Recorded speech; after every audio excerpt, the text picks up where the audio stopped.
শুধুমাত্র medical agent মইটি চ্যানেলে। রাত 9টায় আসবে গল্পের ধারা, রহস্য, প্রেম আর হাসির খেলা সারা। আজকের নিবেদন চরিত্রহীন, রচনায় আশাপূর্ণা দেবী, গল্প পাঠে জয়দীপ মণ্ডল, সমগ্র চরিত্রে অভিনয় জয়দীপ মণ্ডল, সুপর্ণা মিশ্র আর দেবপ্রতিম চক্রবর্তী। শুরু হচ্ছে চরিত্রহীন। এখন এই বয়সে শুনে স্তম্ভিত হয়ে গেলাম। সত্যি কি মানুষের বাসনার শেষ নেই? নেই অসংযমের মাত্রা? চরিত্রহীন হলে কি এত নির্লজ্জ হয় মানুষ? মনে মনে বয়সটার একটা মোটামুটি হিসেব করে নিয়ে আন্দাজ করলাম যে রাখাল মামার বয়স প্রায় 70-এর কাছাকাছি। সেই রাখাল মামা এখনো আশ্চর্য। বিদেশে থাকি, কালে কশিনে কলকাতায় আসি, তাও সামান্য ছুটিতে। নিকটতম আত্মীয়দের খবর নিতেই সময় কলি উঠতে পারি না। তা আবার জ্যাঠতুতো পিসতুতো। রাখাল মামা এই যাবৎ বেঁচে পড়তে পৃথিবীর অন্ন ধ্বংসাচ্ছেন কিনা তাই জানতাম না। অন্য খবর তো দূরের কথা। রাখাল মামার ছেলে নিতুদা আজ আমার মায়ের কাছে দুঃখ কথা গাইতে এলো বলেই শুনলাম, আর শুনে স্তম্ভিত হয়ে গেলাম। ভাবলাম, চরিত্রহীন হলে কি এত নির্লজ্জ হয় মানুষ? বাল্যকাল থেকে শুনে এসেছি বটে যে রাখাল মামার স্বভাব চরিত্র ভালো নয়। বউ ছেলে সংসার সব থাকতেও তার নাকি একটু উপসর্গ আছে ইত্যাদি, এবং আরো অনেক কিছু। আবার উপসর্গটি আর কোথাও নয়, দেশ ভিটে। ঝড় বৃষ্টি বজ্রপাত যাই হোক না কেন, পৃথিবী উল্টে গেলেও তিনি যে রবিবারে দেশে যান, সেটা যে ভিটের টানেও নয়, পিসিখুড়োর টানেও নয়, সেই লক্ষ্মী ছাড়া মাগির টানে। আমরা তখন বালক বলে আমাদের কান বাঁচিয়ে কোনো কথাবার্তা হতো এমন মনে পড়ে না। কাজেই তখনই আমরা জেনে ফেলেছিলাম যে রাখাল মামা খারাপ লোক। কিন্তু সে কি এই যুগের কথা?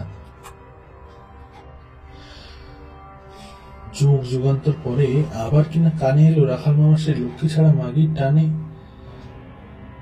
না, এখন বুড়ো বয়সে আর হপ্তায় যাওয়ার ক্লেশ সহ্য হয় না, তাই দেশের বাড়িতেই বসবাস করছেন রাখাল মামা। ছেলেরা কলকাতায় নিয়ে আসবার জন্য সহস্র সাধ্য সাধনা করছে, কিন্তু কেউ নড়িয়ে আনতে পারছে না তাকে। ছুতোরও অভাব নেই রাখাল মামার, মাথা খুব পরিষ্কার। ছুতো হচ্ছে যে এই বয়সে আর কলকাতার ভাড়াটে বাড়িতে গুড়ের নাগরী ঠাসা হয়ে থাকতে পারবেন না তিনি। পাজি পদ নাতি নাতিগুলোর দৌরাত্ম্য সহ্য করতে হয়। সারাদিন বৌদের কলহ কচকচিও তার আবার অসহ্য। তাছাড়া ছেলেদের প্রশ্ন করছেন রাখাল মামা, পারবে তোমরা আমার শরীর স্বাস্থ্য বজায় রাখতে, যা দরকার তা যোগান দিতে? কি উত্তর দেবে ছেলেরা? হ্যাঁ পারবো, এ কথা বলবে কোন ভরসায়? বয়স হয়েছে বলে শরীর স্বাস্থ্য বজায় রাখাতে যে রাখাল মামার অনেক কিছুই চাই। চাই এক সের করে খাঁটি দুধ, নিত্য ভাতের পাতে ছটাক খানেক করে সর তোলা গাওয়া ঘি, দুবেলা সদ্য মাঠ থেকে তোলা টাটকা শাক পাতা ডাঁটা, প্রতিদিন তাজা চারাপোনার ঝোল আর বাটি ভর্তি চুনো মৌরলার টক। এছাড়া আর যাই হোক, এগুলোই অবশ্যই চাই। এইরকম নিয়ম যত্নে থাকতে পারলে নাকি আরো 15-20টা বছর হেসে খেলে হেঁটে হুটে বেঁচে থাকতে পারেন রাখাল মামা। আর বাঁচতেই চান তিনি। কলকাতায় কি পয়সা ফেললে এইসব মেলে? এখন অবশ্য গ্রাম ঘরেও আর আগের মতো সেরকম কিছু নেই। প্রচুর না মিলুক, তবে সামান্যও মেলে যদি চেষ্টা যত্ন থাকে। কিন্তু সেই চেষ্টা কে করে? কে আর? নিতুদা ক্ষুব্ধ বিরক্তিতে বলে, সেই তিনি। আমরা তো বলতে গেলে যাওয়াই ছেড়ে দিয়েছি। নেহাত মাস কাবারি টাকা, এবারে যা ফরমাস থাকে সেই সব নিতে মাসে একবার করেই। টাকা বন্ধ করে দিতে পারিস না? আমার মা বীরঙ্গনা বিক্রমে বলে ওঠেন। তাহলে দেখবি কেমন সুরসুরিয়ে কলকাতায় ফিরে আসে। তাই কি হয়? হবে না কেন? তোরা বলবি আমরা ছাপোষা। মোট মোট নগদ টাকা যদি দিতে না পারি, একসঙ্গে থাকো, খাও দাও, ব্যাস। তাহলে তো আবার তোমরাই বলবে কি কুলাঙ্গার ছেলে গো, বুড়ো বাপকে খেতে দেয় না। কেউ বলবে না। বাপ বাপের মতো হতে হয়, মাথায় করে রাখবে ছেলেরা। বাপ আচ্ছেদার কাজ করলে আবার মান্য কিরে? হ্যাঁ, সে আর কে বুঝবে। বরং সকলেই ভাবে বউরা বুড়ো শ্বশুরদের ঝামেলা পোহাতে রাজি হয় না, তাই ছেলেরা বাপকে বনবাসে দিয়েছে। এর উপর আবার টাকাও বন্ধ। কিন্তু এত বাড়াবাড়িটা হলো কবে? এ রোগ যে ছিল চিরকালে জানি। সুশীলাদি তো গ্রাম সম্পর্কে আমাদের বোন হয়, দেখেছি বরাবর, হাসাহাসিও করেছে সবাই। কিন্তু এমন বেহাডাপনা ছিল না। ওই রাখালদা রবিবারে রবিবারে বাড়ি যেত, দেখা সাক্ষাৎ গল্প গুজব করতো, এই পর্যন্ত।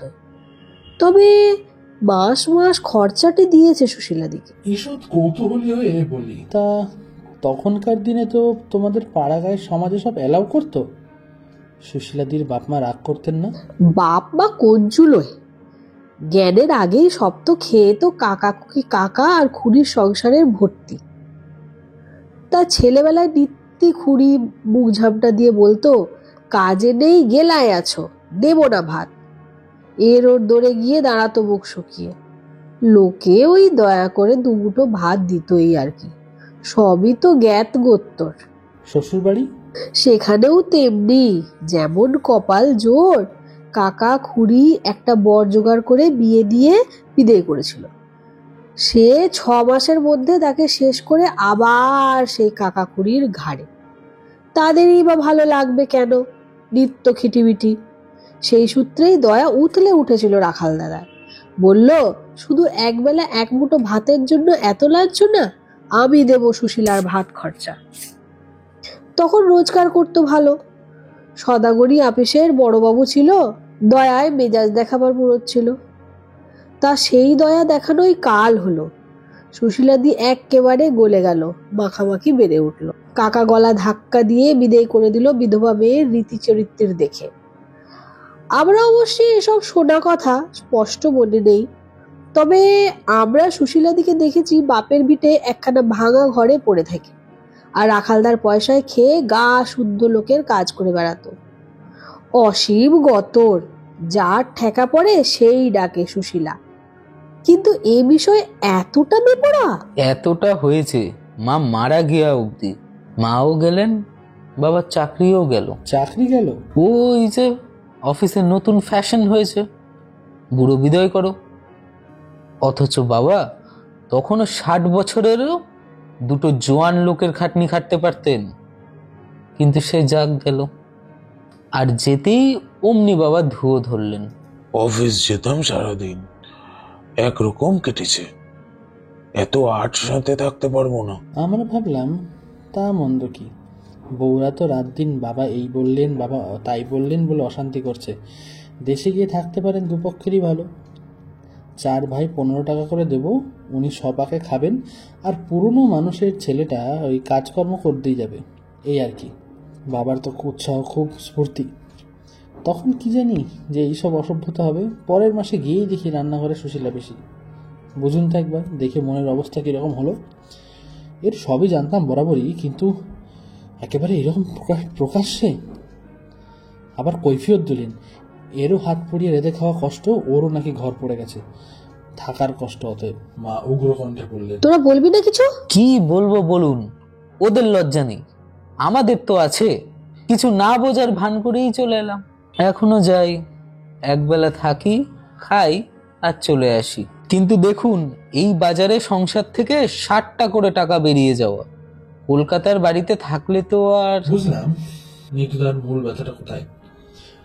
অতঃপর নিতুদাতে আর মাতে প্রবল পরামর্শ চলতে লাগলো, কি করে এই অবৈধ কাণ্ডের একেবারে কাণ্ডচ্ছেদ করা যায়। ব্যবস্থা হলো, মা একবার সরেজমিনে তদন্ত করতে যাবেন এবং সেই যত নষ্টের মূলকে যাচ্ছে তাই করে আর রাখাল মামাকে ধিক্কার দিয়ে বুঝিয়ে ছাড়বেন যে সমাজের মধ্যে থেকে এসব অসামাজিকতা চলবে না। বলবেন, ওই পাপকে বিদেয় না করলে ছেলেরা মাসোহারা বন্ধ করে দেবে। কেনই বা বন্ধ করবে না? তুমি বাপ হয়ে যদি দেশে গায়ে তাদের মুখ দেখানোর পথ বন্ধ করতে পারো, তাদের আর টাকা বন্ধের অপরাধ কোথায়? তুমি আবার পরের ব্যাপারে মাথা গলা থেকে কেন যাবে মা? যে যা করছে করুক না, তোমার কি? মা ধিক্কারে একেবারে আমাকে মাটিতে মিশিয়ে দিয়ে বললেন, তুই বলিস কি রে বলু? আমার কি? ভিটেটা আমার বাপ ঠাকুরদার নয়, সেখানে বসে যে যা করছে করবে। বেটা ছেলে বাইরে বাইরে যা করে করুক, ভিটে পা পেটে তুলবে? লজ্জার মাথা খেয়ে বলে ফেলি, পাপের আর কি, বয়সের তো গাছ পাথর নেই রে বাবা। মা তাতে দমেন না। থাম তুই বলু, বয়সের বিচার কি করেছে ওরা? এখনো যখন এত তখন আর জাগে, তুই পেটের ছেলে, কি আর বলবো। মোট কথা রাখালদাকে বুঝিয়ে আসবো, ভিটে বসে এত অনাচার চলবে না। লজ্জা নেই, খেদা নেই, ছেলেদের সামনে মুখ তুলে দাঁড়াতে ভয় নেই? প্রবৃত্তিকে বলিহারি বাবা। শেষ পর্যন্ত আমার স্কন্ধে ভর করেই মার বারুইপুর যাত্রা। নিতুদা যাবেন না, এক্ষেত্রে ছেলেরা মুখোমুখি না হয় ভালো। কি আর করার। তবে সত্যি বলতে কি, খুব অনিচ্ছা হচ্ছে না, আমারও কৌতূহল হচ্ছে সেই 70 বছরের প্রেমিক পুরুষটিকে দেখতে।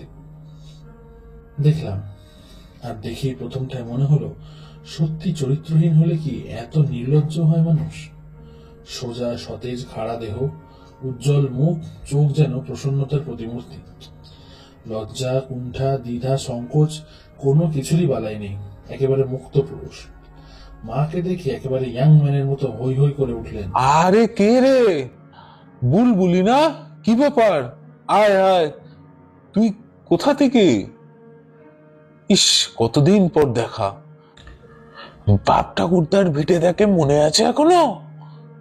কেউ আসে না, বুঝলি বুলবুলি, কেউ দেশে আসে না, দেশ একেবারে কানা পড়ে আছে। মা তো এই মুহূর্তে বলতেই পারতেন, কেন? তুমি তো রয়েছো দেশ, গ্রাম, বংশ সবকিছুর মুখ উজ্জ্বল করে। অথবা এও বলতে পারতেন, লোকে আর আসবে কোন সুখে? তোমাদের মতো কুলধ্বজারা যেখানে বসবাস করছেন। বললে কাজ খানিকটা এগিয়ে থাকতো, কিন্তু বললেন না। জানি না বললেন না, না বলতে পারলেন না। বহুদিন বিস্মৃত বুলবুলি শব্দটা কানে গিয়ে গলাটা ভারী হয়ে এলো কিনা।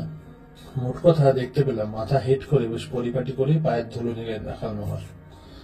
ততক্ষণে রাখাল মামা আর একবার হই হই করে উঠছেন। ওরে সুশীলা, কি তোর ঘোড়ার ডিমের কাজ নিয়ে রান্নাঘরে বসে আছিস? বেরিয়ে এসে দেখ কে এসেছে। বুলবুলি, আমাদের সেজো কাকার বুলবুলি। কি একখানা গিন্নি বান্নি হয়ে গেছে। হ্যাঁ রে, এই বুঝি তোর বড় ছেলে? সেই এতটুকুনি দেখেছিলাম, কাজকর্ম কি করে রে ছেলে? উত্তরের অপেক্ষা না করে গড় গড় করে প্রশ্ন করে যান রাখাল মামা, আর যেন ছুটোছুটি করতে থাকেন। খুশিটা যে যথার্থ আন্তরিক তা বোঝা যায় ওর অস্থিরতায়। আবার হাঁক পাড়েন, ও সুশীলা, কানের মাথা খেয়েছিস নাকি? ততক্ষণে সুশীলা এসে দাঁড়িয়েছে। এই তবে সুশীলা? অবাক হয়ে তাকিয়ে থাকি। এর জন্য একটা মানুষ যুগ যুগান্ত কাল ধরে সংসারে অশান্তি এনেছে, সমাজে বদনাম কিনেছে, অর্থ সমর্থ ব্যয় করেছে, আর জীবনের শেষ ঘাটে এসেও ছেলে মেয়ে, আত্মীয়, প্রতিবেশী সকলের কাছে হেয় হচ্ছে। কালো রোগা ঢাঙা এক বুড়ি, চুলগুলো ছাঁটা, সামনের দুটো দাঁত পড়া। সেই দাঁত পড়া মুখে একটু হেসে মাকে সম্ভাষণ করলেন। তুই তো ছেলের কাছে বিদেশে থাকিস, তাই না? এলি কবে?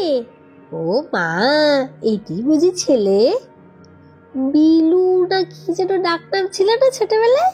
ভিলু নয়, বলু। বাবা, এত তোমার মনে আছে সুশীলাদি? এই বলে দিব্যি অম্লান বদনে যে পাপটাকে ঝেঁটিয়ে বিদায় করবার দৃঢ় সংকল্প নিয়ে হানা দিয়েছেন, সেই পাপের চরণে প্রাণপাত করলেন মা। থাক থাক, হয়েছে, আয় আয় বস। থাকবি তো কিছুদিন? না না, থাকবো আর কি করে। মা আক্ষেপ করেন, ছেলের তো গোটা দিনের ছুটি। আচ্ছা আচ্ছা, ওইসব কথা পরে হবে, আগে এদের একটু হাত মুখ ধোয়ার ব্যবস্থা করে দেখিনি। গল্প একবার জুড়লে তো আর রক্ষা নেই, বুঝলি বুলবুলি। তোর এই সুশীলা দিটি আজ আর তোকে রাতে ঘুমাতে দিয়েছে, দেখবি তোকে গায়ের এই 30 বছরের ঘটনা কাহিনী পরিচয় দেবে বসে বসে। জানেও তো সকলের নারী নক্ষত্র। অতঃপর অতিথি সৎকারে তৎপর হয়ে উঠলেন রাখাল মামা। কোনো বারণ মানলেন না। প্রচন্ড রোদ্দুরে নিজে গেলেন মিষ্টি আনতে। কোথায় কোন জেলেনিকে বলে এলেন যে করে হোক একটু মাছ জোগাড় করে নিয়ে আসতে, আর এসে অনবরত সুশীলাকে তাড়া দিতে লাগলেন। আরে তোর হলো রে, দুটো মানুষের রান্না করতে তুই যে বুড়ো হয়ে গেলি রে সুশীলা। আমরা যত ব্যস্ত হতে বারণ করি, রাখাল মামা ততই যেন আরো বেশি ব্যস্ত হয়ে ওঠেন। এ কি ঘুষ নাকি অভিনয়? কিন্তু মার ব্যাপারটা কি, সেও কি অভিনয়? আমি দেখছি আর অবাক হয়ে যাচ্ছি। আর মজা নেই, একবারও আমার দিকে দৃষ্টিপাত করছেন না মা। শুনতে পাচ্ছি রান্নাঘরে গল্পের স্রোত বইছে। সেই 30 বছরের ইতিহাস আওড়ানো হচ্ছে বোধহয়। কত অজস্র নাম কানে আসছে। ভাবছি কি আশ্চর্য, এই দীর্ঘকাল ভারতবর্ষের আরেক প্রান্তে কাটিয়ে ও মা বারুইপুরের প্রত্যেকটি মানুষকে তার মনের মধ্যে সংরক্ষিত করে রেখেছেন। 30 বছরের মধ্যে অবশ্য আমি না এলেও মা একাধবার এসেছেন। সেই কথার উল্লেখই শুনেছি মার মুখে। সেবারে যখন এসেছিলাম সুশীলাদি, মা গো মা, বাড়ি দেখে যেন কান্না পেয়েছিল। উঠোন ভর্তি আগাছা, দেওয়ালের বাড়ির চাপড়া খসে খসে পড়ছে, আর ইঁদুর ছুঁচোর উৎপাতে ঘর দালান একেবারে তছনছ। রান্নাঘরের উনুন দুটো ভেঙে হুমড়ে পড়ে আছে, তুলসীর মঞ্চের গাছটা শুকিয়ে কাঠ। মাগো মা, সে কি দৃশ্য! এবারে এসে যেন চোখ জুড়োলো। সেই পুরনো বাড়ি এখন যেন পরলে সিঁদুর উঠেছে। চিরকালের খাটিয়ে মেয়ে তুমি। সুশীলাদি কি কোনো মন্ত্র জানেন? বশীকরণ মন্ত্র? আর সেই মন্ত্রের জেরেই কি রাখাল মামাকে মন্ত্রের গুণের কথা বলেন না, বলেন হাতের গুণের কথা। আমাকে কাছে নিয়ে খেতে বসেন। সেই ওর শরতলা গাওয়া ঘি, বাড়ির গরুর দুধের ঘন ক্ষীর, টাটকা পুকুরের মাছের ঝোল, সদ্য মাঠ ভাঙা আনাজ তরকারি, মোরলা মাছের কড়া টক, সমস্ত কিছুই অনুষ্ঠান সহযোগী। আর আমার চাইতে 3 গুণ বেশি অন্নব্যঞ্জন পার হতে হাত চাটতে চাটতে প্রসন্ন মুখে সামনে বসে থাকা ছোট বোনের দিকে তাকিয়ে বলেন, হাতের গুণে বুলবুলি, বুঝলি? সুশীলার হাতের গুণে নোটে শাকও বাহবার হয়ে ওঠে। যা রাধে তাই যেন অমৃত। হাতের রান্না খেলে রোগীর রোগ সারে, পরমায়ু বাড়ে। এই দেখ না, আমার 68 বছর বয়স পার হতে চললো। দেখ, বুঝতে পারছিস? তা বোঝা যায় না বটে। রাখাল মামা সউৎসাহে বলেন, তাই তো বাড়িঘর ভালো করে সাজিয়ে নিয়েছি। বেওজোরে আরো 20 বছর বেঁচে থাকবো আমি, দেখে নিস। রাখাল মামার বাঁচার এত বাসনা কেন? মনে হচ্ছে এই বাসনার জোরেই সত্যি হয়তো আরো অনেকদিন বেঁচে থাকবেন রাখাল মামা। কিন্তু কোনো কিছুতেই লোকটাকে পাপী, বদ, অসচ্চরিত্র, অপবিত্র মনে হচ্ছে না। মনে করতে চেষ্টা করি না। মারও কি তাহলে ওই একই অবস্থা? তাই তিনি রাখাল মামার উত্তরে সহস্যে বলেন, আমাকে আর দেখতে বলো না বড়দা, দেখি তো সেই ওপর থেকেই দেখবো। তোদের মেয়ে মানুষের সেই এক কথা, সব শেয়ালের একই রাগ। বেঁচে দরকার নেই, বেঁচে কাজ নাই। কেন রে বাপু? কিন্তু কথায় কথায় যে বেলা গড়িয়ে গেল রে। বলি সুশীলা, তোর আক্কেলখানা কি রে? আরে তোর না হয় 3 প্রহর বেলাতেও পিত্তি পড়ে না। এরা তো শহুরে মানুষ, সকাল সকাল খাওয়া এদের অভ্যাস। নাও, নিজেও পিন্ডি দুটো গিলে নাও এই সঙ্গে। অনর্থক দেরি করে লাভ নেই। বলু চল হে, আমরা বরং বৈঠকখানায় গিয়ে বসি গে। যেতে পা বাড়িয়ে আবার থমকে দাঁড়ালেন রাখাল মামা। বললেন, নিজেদের কি রেখেছিস? না নিরামিষ পদগুলো সবটাই আমাদের ধরে দিয়েছিস? এসে অব্দি রাখাল মামার হাঁকটাকে শুনছি, ওর সঙ্গে সুশীলাদির কথা কওয়া শুনিনি, এই প্রথম শুনলাম। কবির শান্ত কণ্ঠে বললেন, তুমি যাবে বৈঠকখানায়? হচ্ছে যাচ্ছি তো। এই বলে তাড়াতাড়ি আমায় তাড়িয়ে নিয়ে চলে আসেন রাখাল মামা। ফিরতি পথে ট্রেনে বসলাম। মা, এটা কি হলো? কি আর হলো? নিতুদাকে গিয়ে কি বলবে? বলবো আর কি। মা নিজের অভ্যেসে সহসা উদ্দীপ্ত হয়ে বললেন, কেন নড়বে রাখালদার দেশটা থেকে? অত যত্ন, অত সেবা ত্রিভুবনে আর করবে কি ওর? মার সুরটা যে উল্টো লাগছে। মা আরো উদাস ভাবে বললেন, তা কি করবো, সবসময় কি এক সুর বাজে? নিতুদা বলবে তুমি ঘুষ খেয়েছো। ও বলবে তো আমি একেবারে ভয়ে মরে যাব। কেন, নিতু কি জজ? আমি চুরির আসামি? বলি, ওই যে মেয়ে মানুষটা অগাধ বুদ্ধি, অপরন্ত গতর আর অঢেল শক্তি নিয়ে চিরকালটা শুধু ভেসে বেড়ালো, আর পরের সংসারে বেগার খেটে এলো, এই মরণকালে একটা নিজের সংসার পেয়ে মরতে গেছে সে। বেচারাকে সেইটুকুর থেকে উচ্ছেদ করে আবার ছন্নছাড়া করব? ভাবতে মায়া হয় না? কি পরিপাটি সংসার, কি গোছ, কি ব্যবস্থা, দেখলেও চোখ জুড়োয়। কি করে মুখের উপর বলবো এই সংসারে তোমার অধিকার নেই, তুমি বিদেয় হও? কিন্তু তোমাদের সমাজ চুলায় যাক, সমাজটাকে আর কোন লোকটাই বা মানছে এখন? আর ওই পাপ পুণ্যি, ধর্ম অধর্ম। দেখ বলু, গিয়েছিলাম বটে তেরে বেড়ে, কিন্তু ওদের দেখে মনে হলো পাপ পুণ্য ধর্মাধর্মের বিচারকর্তা কি আমরা? যিনি মালিক, যিনি বিচারকর্তা, তিনি সত্য বিচার করবেন। আর ওই তোর রাখাল বাবা, ওর যা স্বভাব, শুধু সেবা যত্নই নয়, সারাক্ষণ ওর খিচুড়ি খাওয়ার জন্য একটা লোকের দরকার। ছেলেরা পারবে, বউরা পারবে, কেউ পারবে না। শুধু নাকি যে মানুষটা চিরকটা কাল ওকেই প্রাণ ঢেলেছে। আবেগকে সংহত করে সহসা একটু চুপ করেছেন মা। আমি বলি, আমি কিন্তু বলেছি ওকে। কি বলেছিস? কাকে বলেছিস? ওই তোমার রাখাল দাদাকে বললাম, এই বয়সে এইভাবে এখানে একা থাকায় ছেলেরা খুবই দুঃখিত। 5 জনে তাদেরই নিন্দা করে, বলে বুড়ো বাপকে ফেলে দিয়েছি ইত্যাদি ইত্যাদি। তা কি উত্তর দিলেন? লজ্জা পেলেন না ধমকে উঠলেন? না, লজ্জা পেলেন না, ধমকে উঠলেন না, ঠান্ডা গলায় বললেন, সে কথা যে বুঝি না বাবা তা নয়, কিন্তু ভেবে দেখ, আমি এখানে আছি তাই সুশীলা দুটো খেতে পাচ্ছে। ছেলেরা কি ওকে মাসোহারা দেবে? আমার চাকরি নেই, নগদ টাকা দেওয়ার ক্ষমতা নেই, তাই এই কৌশল খেলে বসে আছি। চিরটা কাল যে মানুষটা আমার মুখ চেয়েই রইলো, তাকে এখন আমার টাকা নেই বলে ভাসিয়ে দেব? আর ওটারও চিরকাল নিজের একটা সংসার নেই বলে কি আক্ষেপ।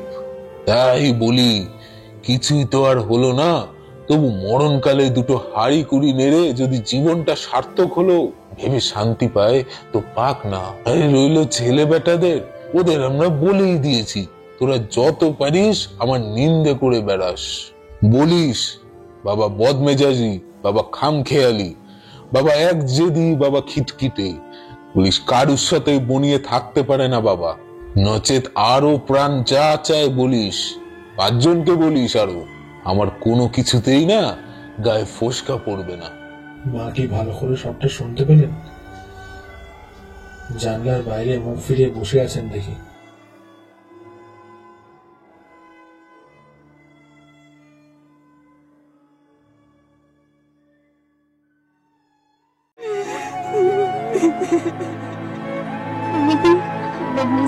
শুধুমাত্র মেডিকেল এজেন্ট নয়টি চ্যানেলে।